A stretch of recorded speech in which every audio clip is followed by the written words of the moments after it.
and bring on Scott Declaire. Scott is a songwriter and a children's pastor, and he is located in Michigan. And he married his high school sweetheart and has three amazing children. All right, Scott, let's bring you on. And I have to hear this story of like all the details. How did you meet your wife in high school? What was that like? Oh, wow, that's a long story. Is it really?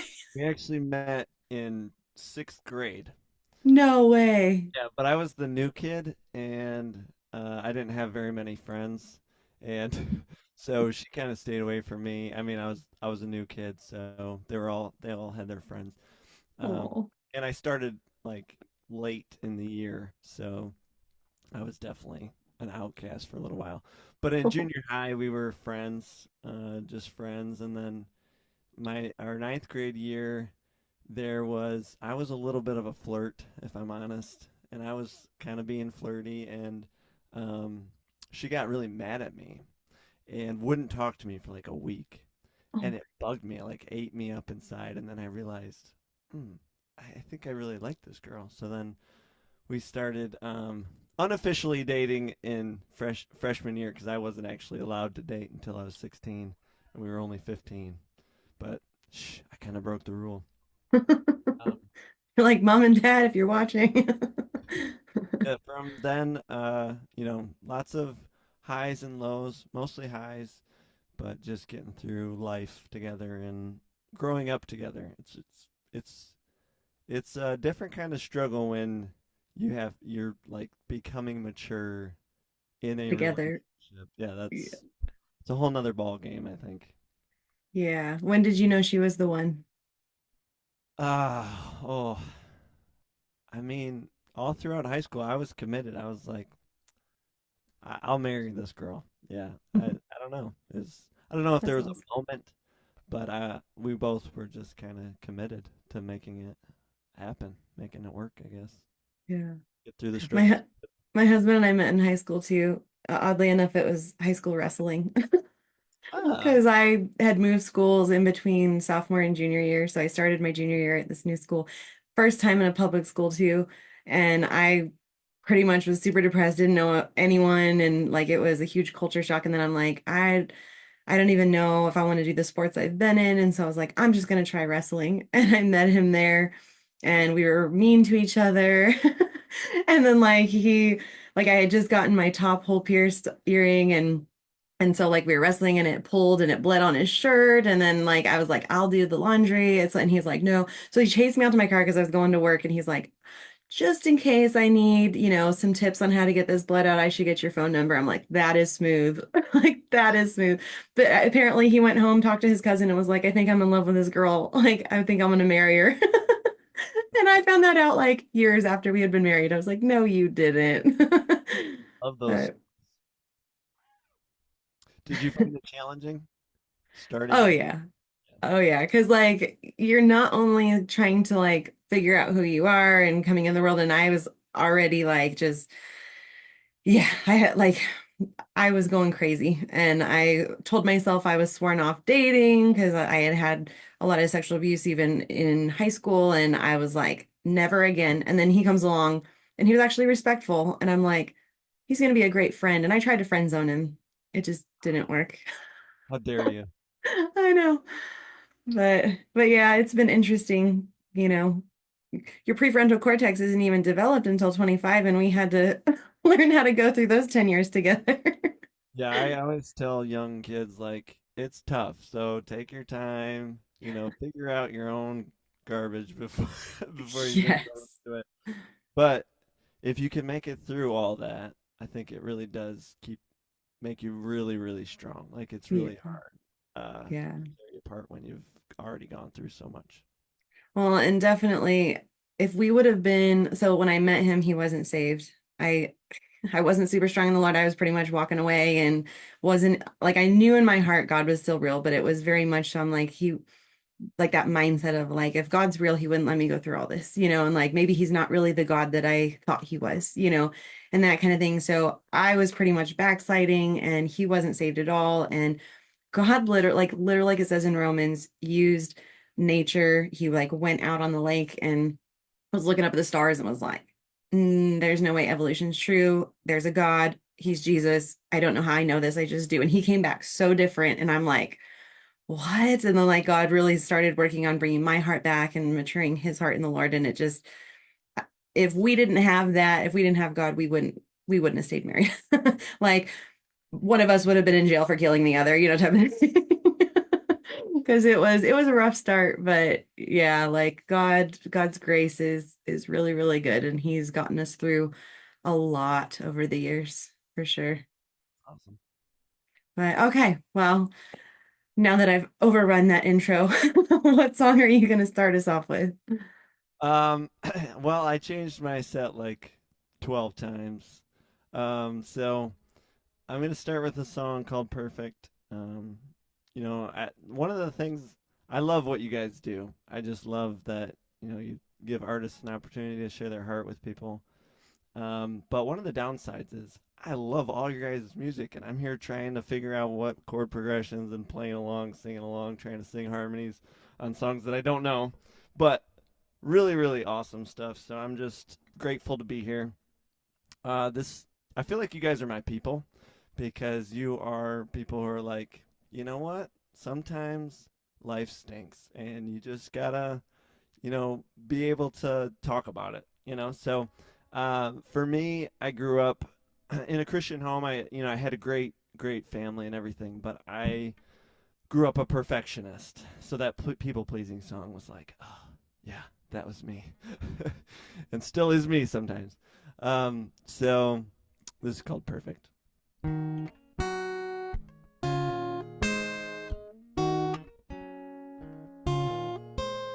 Setting expectations that are so hard to meet. I set the bar so high, it's so far out of reach. Perfection is my enemy.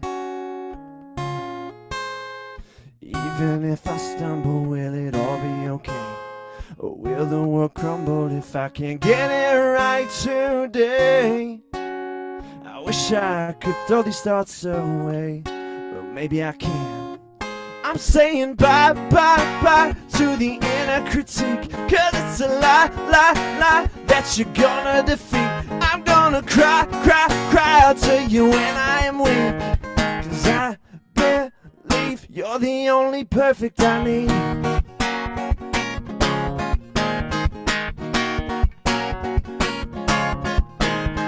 No rest for the weary when the path is so steep.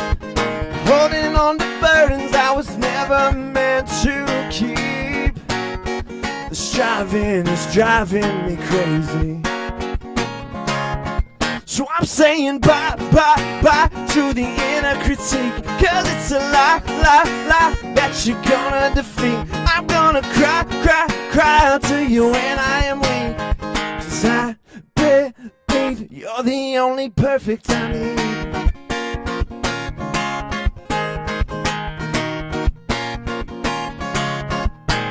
No more messing with stressing, it's a confession of mine that I'm done seeking affection, a misdirection of mine.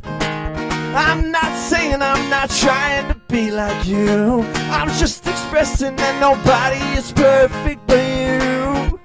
No longer frozen in motion, but I'm still staying devoted.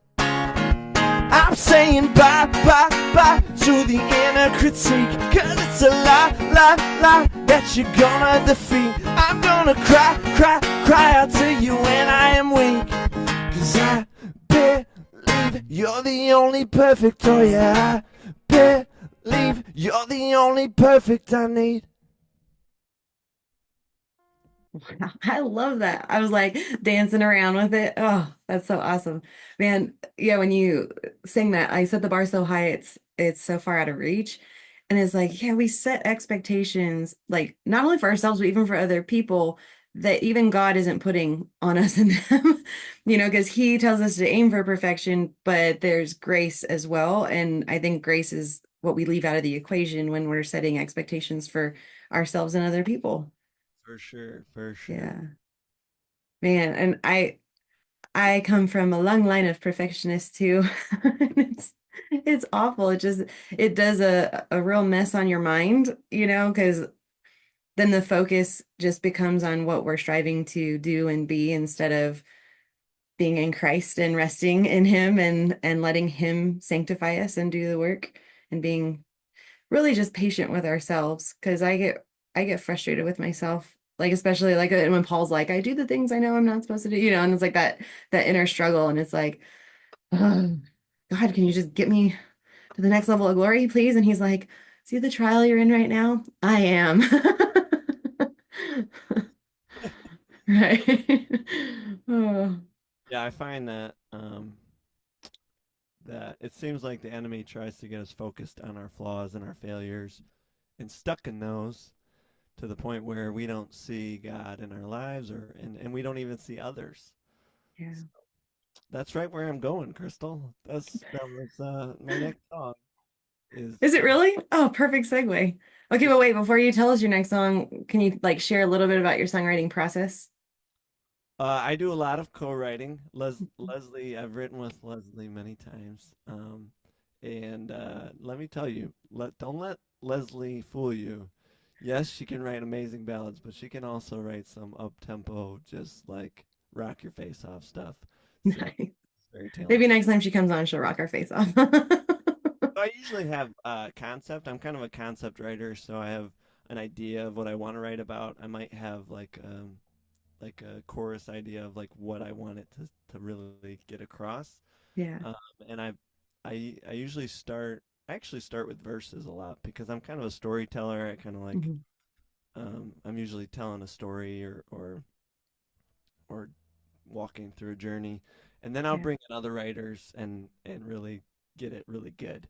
Um, I like at least having one good lyricist in there because I'm kind of a rhythm writer. So, Okay. but words sometimes, with all the poetic stuff, I'm getting better, but I like to have at least one other person that's really good at lyrics just to help me say what I'm trying to say. And I'll be like, hey, I want to say this, but in a much cooler way. Yeah. Make it pretty. So Do you like tend to go more towards lyrics first and then add music, or do you start with like a beat and go from there? I I usually have a melody in my head, Okay. certain words, and it's usually like a verse melody. Yeah. Um, but there's some writers that I'll pull in to get better melodies or choruses are tough for me. Like you want a really good hooky chorus Yeah. wants to sing along to.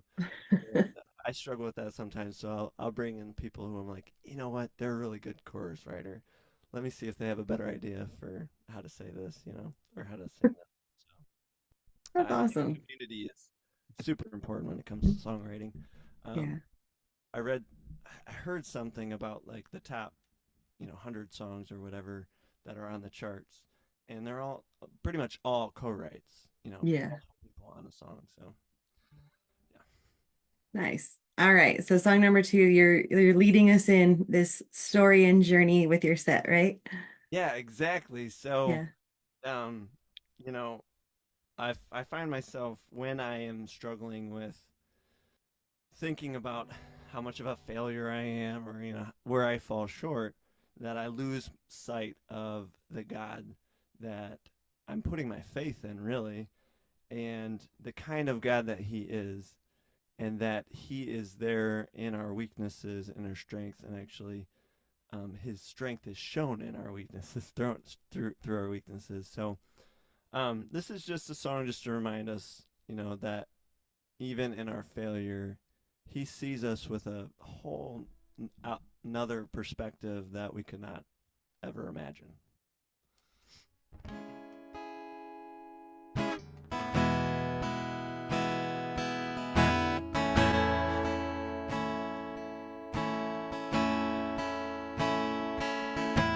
Drowning in my failures, everything that keeps me down.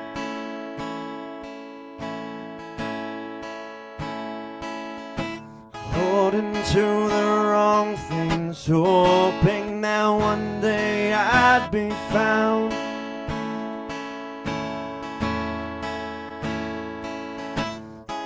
I'm so broken, what do you see? Why would you keep chasing after me? But when I see your face, I'm finding my identity.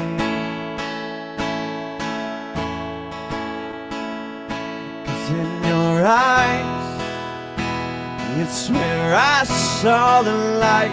No more lies, 'cause now I am found in your arms. I'm safe and sound, and I have a place in the shelter of your gaze.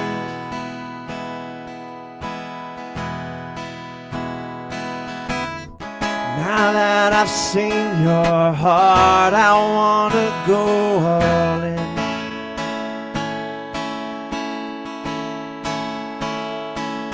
In every situation, I just wanna stay in your presence.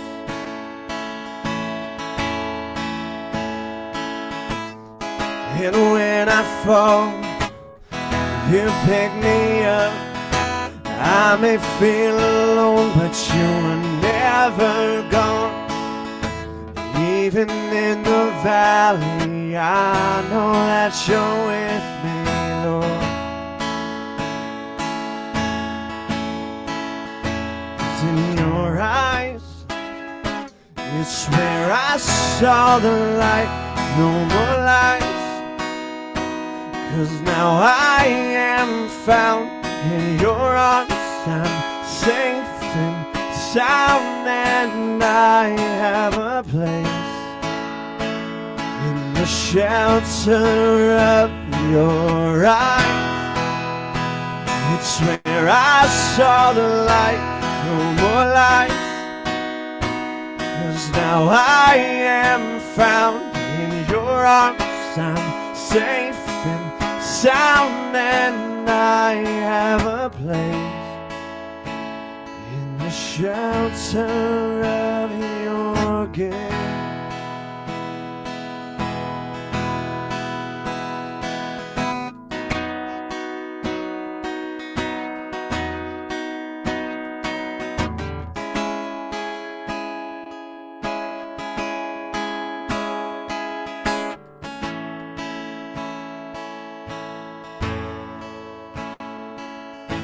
There's no place that I could go.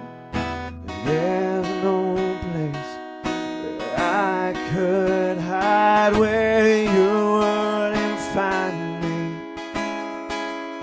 'Cause your gaze surrounds me.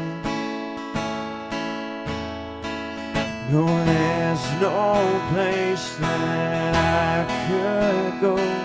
And there's no place where I could hide where you wouldn't find me.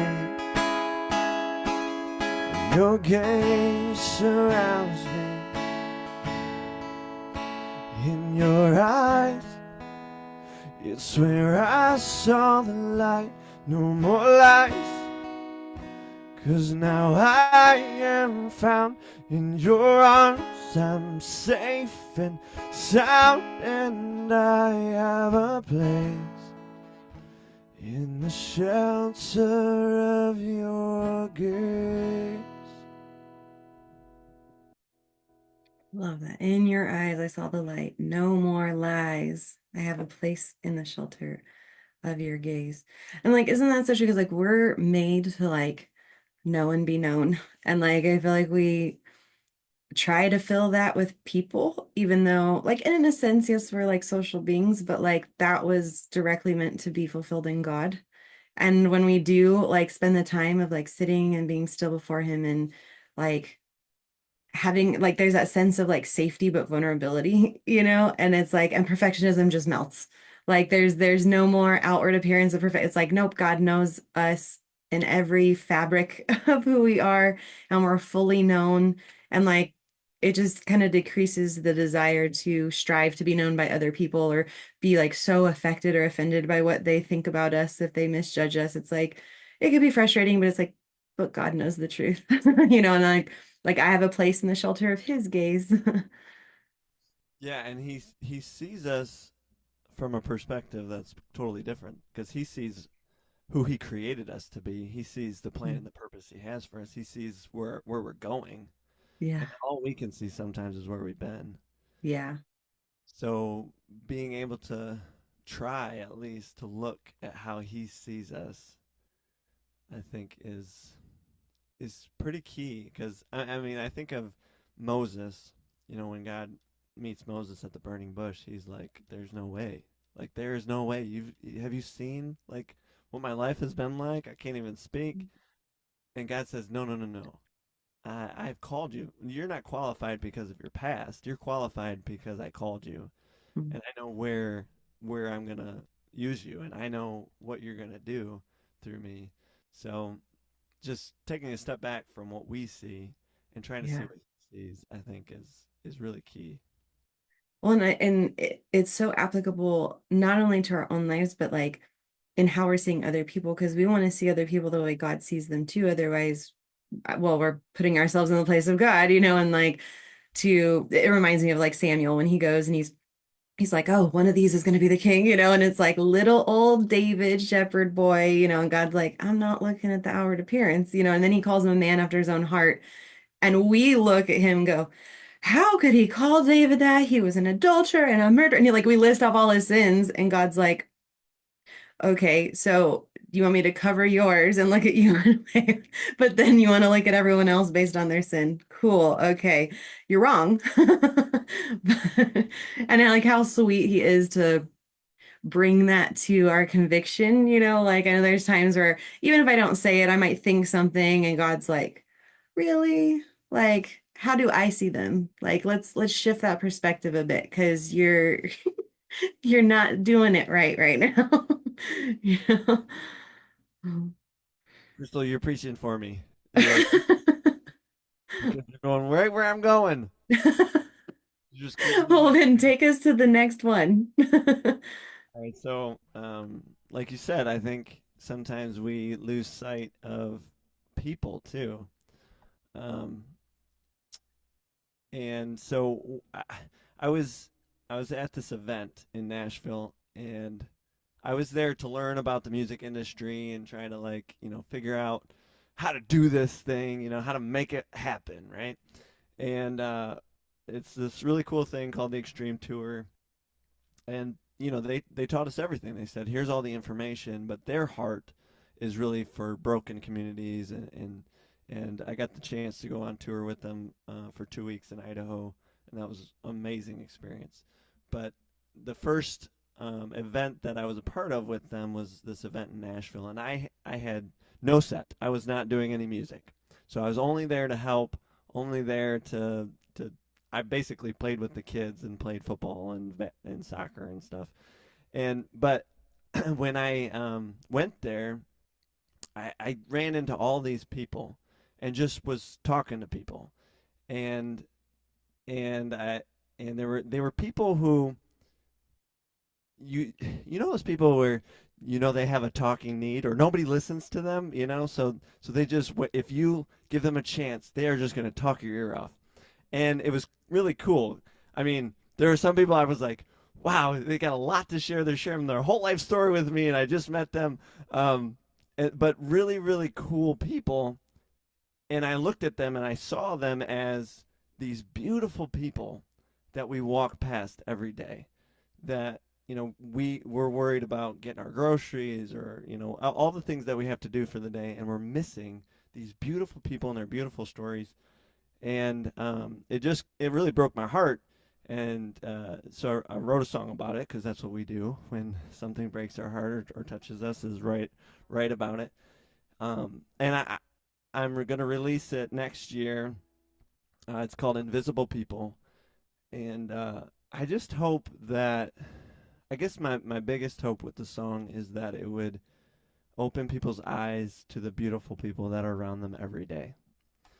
So this is called Invisible People. And I don't know if I have the chops for this song, Leslie, but I'm going to go for it. You definitely have the chops, Leslie. Just saying.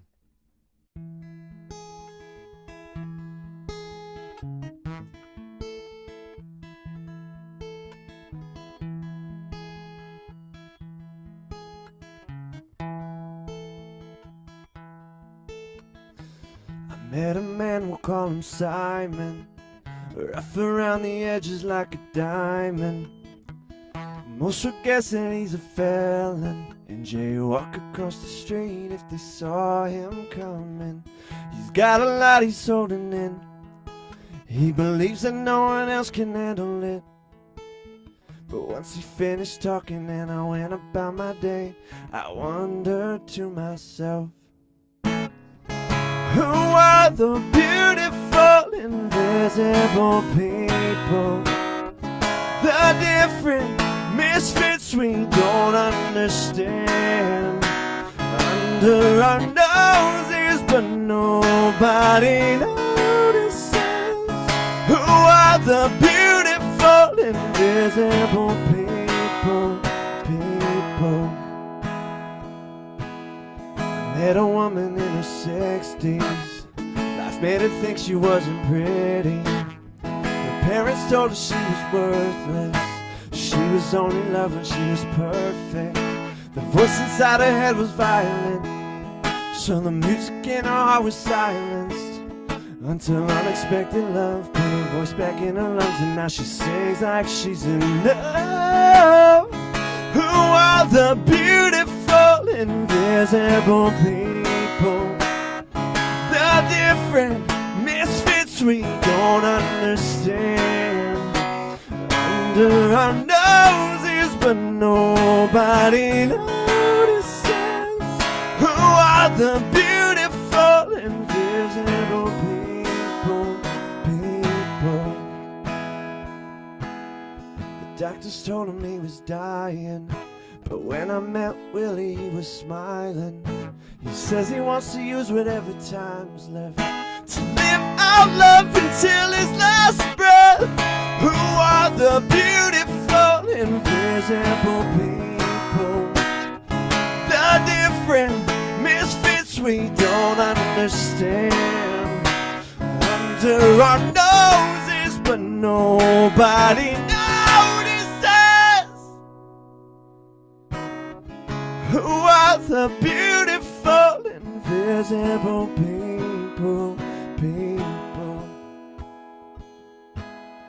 If I could only hear your story, maybe we wouldn't feel so lonely. You're loved, beautiful, and you're enough, and you matter. That's what I see. Love it. Love it. Love, love it. I used to, back when we lived in the Bay Area, I used to be part of a homeless ministry.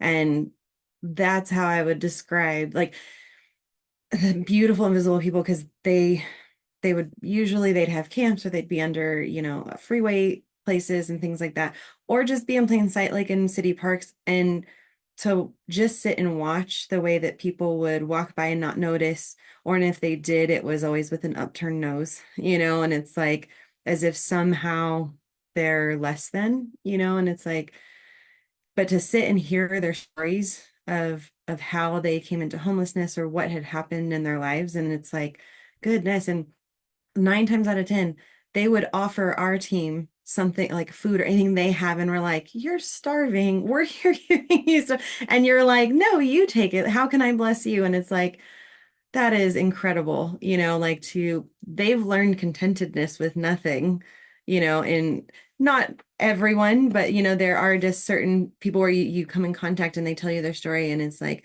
you literally have nowhere to lay your head, and you are trusting in God and you're content, and you will share what little you have with people who have homes, who have cars, who have any, things that they don't think about needs, and it's incredible to me, you know, but Yeah, and our job is as Christians to reach those people are is so important. I mean, one of the first experiences I got with going out with the Extreme Tour is we would go out to the city beforehand, before the event, just to meet the people.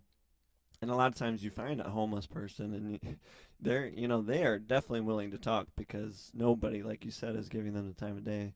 yeah. There was this one guy in downtown Royal Oak that we were just kind of jamming on the side of the street, just playing random music, and he was asking us to play different songs. And it's a bunch of musicians. So there's a bunch of people, and somebody knows the song probably. And and he um, we walk with him to the park, and we're just sitting around, just starting to do worship music, and he we invited him to come along, and he's just sitting there with us. And it's late; it's like getting close to midnight, um, and we're in the park, and he just sits down and falls asleep right in the midst of us. And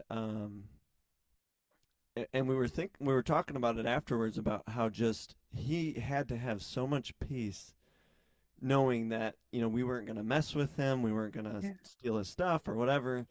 He must have been so comfortable in that moment. I mean, could you imagine falling asleep in the middle of a bunch of strangers? I'm not doing that. I'm not going to fall. But just that peace that we bring with us. And if we're just sitting in the four walls of the church and never sharing that peace with other people, then I think we're missing a lot. Yeah. Well, and especially when the peace that Jesus described, like it's beyond our understanding. Like any peace we can get from having any kind of, well, the way I've always described it, because it was like the first time I actually understood what that meant was I like had just had, well, I thought I had a stroke. They didn't, but they had told me you didn't have a stroke, you probably have a tumor, you have something going on, but you're not actively dying, so go home and wait for the neurologist appointment. And so I'm sitting on the couch going, okay, so I could still have a tumor or I could have MS or something's going on, right? And to sit there and have that full surrender, like it took a while. It was like a conversation with me, and I couldn't talk because my vocal cords were paralyzed and stuff. And even when I was trying, like things were coming out like aphasia, like it was weird. And so I'm just sitting with my husband and sitting on the couch, and I'm just like, I'm pretty sure I'm dying, like, okay. And that lyric in that line in your song, that like the man who is dying, who's like, I just want to bring you glory, that's where God brought me to. It's like, okay, well, however much longer I have left, like, then use it to the fullest, to the very last breath. Just let me bring you glory. I don't want to be the bump on the log that does nothing, and goes into the poor me, pitiful, rest of my life. I just want to bring you glory. And it was in that moment that like he just washed over me. And I had more peace than even when I started getting definitive diagnoses and things like that and understanding what was going on. It was like, yeah, there's never been a peace that matches the peace that he gives, and it really, like Isaiah says, when I was keeping focused on Jesus, I was in perfect peace. The moment that I started looking at the storm like Peter was when I'd start sinking again. And Jesus is like grabs my face, like, look at me, Crystal. Like, look at me, just look at me, and it's just so beautiful. But I think there's so many people, like you said, that they're practically invisible, but I think it comes down to our own selfishness because we're so wrapped up in our lives, our stories, our chores, our things on our schedule that we don't necessarily give way for the Holy Spirit to interrupt those plans and use us, to see these people and to have conversations and to bless them in whatever way God puts on our heart to do it. And it's if more people would be open to letting God interrupt their days and be the vision, right? Like, be thou my vision, right? Like that we would have eyes to see people the way that God sees them, and be willing to let him, we make our plans, but let him guide our steps in it. That it'd probably be like a mass revival. For sure. Well, I appreciate you, all that you've spoken in to tonight. Um, yeah, I mean, you're speaking to me right now because I've had a week where I have been very stressed out, and it's a good reminder to say, like, I've had those moments, like you're saying, where it didn't make sense for me to be at peace, and he showed up. And yeah, if I need to get out of my own stuff and put my faith in him. And I love my wife. She does that for me. She'll be like, "Did you pray about this?" She says it so nicely too. She's like, "Did you pray about it?" So I love that. she'll just remind me, like, make sure your head's right here. And Mhm. so thank you. I mean, it really did help me from a tough week that I've had. Mhm. That just to remember that he is the peace and to put my eyes on him. So Yeah. appreciate Okay. Okay, so one last thing. You, in addition to songwriting, you like play sports and you coach your kids' games and stuff, right? I coach all my kids as much as I can. Oh Uh, man. Okay, so what's your favorite sport, either to play or to coach? it's just so fun. Um, I love basketball was always my favorite sport growing up. I played basketball, football, and ran track. My oldest son played soccer from the time he was like 3 years old, and I played soccer for a couple years. I played goalie because I was no good with my feet. I could catch the ball, but I couldn't kick it. Um, so he's like way better than I ever was. But it's really fun. I've learned a lot about the game just trying to coach him, and Nice. but I mean, it you have to be careful because if you are so caught up in the sport itself and how good they are, or whatever, a lot of times parent coaches end up ruining their kids. And so I've had to have just the mindset going in that this is for fun. This is for me to spend time with him. Um, and it helped that I coached a little bit before he started sports. Mm. So, because I always loved basketball, so I coached it. And I learned that the kids got to have fun Yeah. or they're not going to get better because they're just going to get frustrated. So it's a lot of fun. Well, and like there was some statistic. It was like point two, but no, 0.0297, something like that percentage chance that your kid's gonna go pro in anything. And Exactly. it's I like, mean, yeah, you're let's keep our hoping eyes for on a reality. college degree, like a scholarship for Yep. college. That would be awesome. That's a win Right. right there. Yeah. But there's 100% chance that they're going to face trials in life and they need Jesus. And so, yeah, being able to, I'm sure you do, utilize the time that you get in coaching kids to be able to kind of minister and come alongside them. And even if you're not necessarily quoting Bible verses, but getting to speak truth into their life, from scripture and still disciple little Oh, tiny human beings. sure, especially when you're like getting blown out by the other team, just Yeah. to tell them that you know, there's going to be tough things in life, and it's Mm. not you don't measure success by the scoreboard. You measure success by whether you keep battling and you keep trying, you keep getting better every day. And that's been something that I've had to learn from my own life because, and I wrote a song about it, uh, of course. Um, but just getting back up because we look at failure as a destination, and Yes. yeah, it's part of the journey. Yeah. Um, but we learn from it, we grow from it, and our destination is perfection in heaven. That's our destination. So all the failure here, we can get through it. Well, and something the Lord had ministered to me in a while back that because again, I have that kind of perfectionist mindset and stuff. And like I would want to step into things, but then I'd be afraid to because it's like, but what if I fail? And like I want to do things well for God and stuff. And he's like, okay, in the end, are you waiting to hear well done, good and successful or perfect servant? No, you're waiting to hear well done, good and faithful servant. So be faithful in what I call you to and let me worry about the outcome. And it was like, yeah, like he called people to be fishers of men. Fishers aren't responsible for what they catch. They're responsible to go out and fish. And like, are we casting the nets? Are we casting the line? Then we're being faithful. And so like and that's kind of he's morphed that in, especially with music, because I got in a phase where I'm like, I can't release anything. It's never good enough, And so it's like, I've called you to write and release music, so do it. Like it doesn't have to be perfect. Like pray before, put your heart into it, and that's all I'm asking from you. Like I'm not asking for you to be the best musician in the whole entire world, you know. So it's been, yeah, a journey.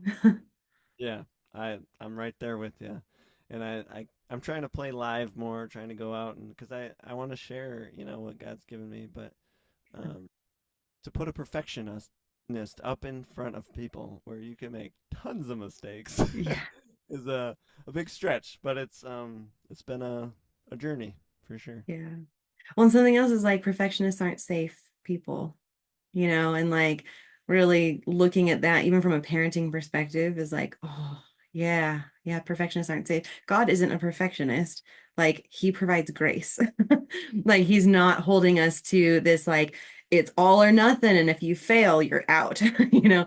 And so like being able to incorporate that grace into life and how I approach things, and I think everyone needs a little bit of grace. A Really lot of good grace. that again is that God is perfect, but he's not a perfectionist. Yes. That's really good. Yeah. All right, last song. What do All you right. have for Well, us? I changed my last song now because Okay. you're talking about getting back up, so I gotta play it. It's one of my favorite songs to play anyway.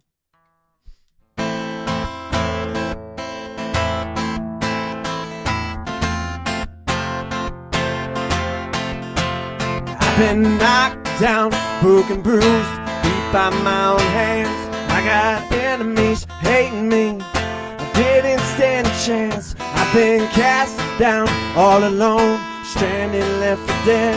I couldn't let defeat bury me, but I'm not done yet. I'm gonna get back up. I'm gonna stand my ground. I'm gonna rise again. No, nothing's gonna hold me down. I'm never giving up. Oh, what can stop me now? My strength comes from above, so nothing's gonna hold me down. No, you can't hold me down. I have walked these broken roads. I got scars to show, but you've been with me. I believe everywhere I go, you will carry me to victory. The battle's in your hands. You make me tougher, stronger, and I know you're not done yet. I'm gonna get back up. I'm gonna stand my ground. I'm gonna rise again. No, nothing's gonna hold me down. I'm never giving up. Oh, it can stop me now. My strength comes from above, so nothing's gonna hold me down. No, you can't hold me down. Proverbs 24:16 says, a righteous man falls 7 times, but he gets back up. I'm gonna get back up, gonna get back up again. I'm gonna get back up, gonna get back up again. I'm gonna get back up, gonna get back up again. I'm gonna get back up, gonna get back up again. Come on now. One time I'm getting back up. 2 times I'm getting back up. 3 times I'm getting back. It ain't nothing gonna hold me down. 4 times I'm getting back up. 5 times I'm getting back up. 6 times I'm getting back. And then 7 never held me down. I'm gonna get back up. I'm gonna stand my ground. I'm gonna rise again. No, nothing's gonna hold me down. I'm never giving up. Oh, I can't stop me now. My strength comes from above, so nothing's gonna hold me down. You can't hold me down. 1, 2, 3, 4, 5, 6, 7. 2, 3, 4, 5, 6, 7. 3, 4, 5, 6, 7. You can't hold me down. 4, 5, 6, 7. 5, 6, 7. 6, 7, and 7 never held me down. I'm gonna get back up. I'm gonna stand my ground. I'm gonna rise again. No, nothing's gonna hold me down. I'm never giving up. Oh, what can stop me now? My strength comes from above, so nothing's gonna hold me down. Woohoo, that was a fun one. I was dancing in my seat. Oh man. And I love the way you wrap that up. Like you did. You took us on a whole journey, and now it's we're going out fighting. So okay, then this totally worked out. My silly question for you. If there was a fight between a bear and a gorilla, which one would win? Oh, gorilla. Are we talking like Godzilla, like King Kong gorilla, or uh, Um, just Maybe a just a normal regular gorilla? variety gorilla. Normal gorilla. I'm gonna say gorilla. Just Gorilla, why? ab and I said gorilla. Yeah. Okay, yeah. Like I think opposable thumbs kind of help the cause, Yeah, right? I think you Yeah. got the upper hand. That's awesome. All right. So for those who want to follow you and find your music and all the things going on with you, where can they do that? Instagram is where I try to share things, so that might be a good spot. But YouTube has lyric videos and things like that. But my Do you website have a website? Website, is yeah. declarejr.com. Scott Clare Jr. Okay, cool. Well, thank you so much for coming on. That was great. I loved your set. And again, I'm like, get on my phone, type in, add to playlist. Love your stuff. And maybe I'll see you next time. Sounds good. Thanks, Crystal. Awesome. Yeah.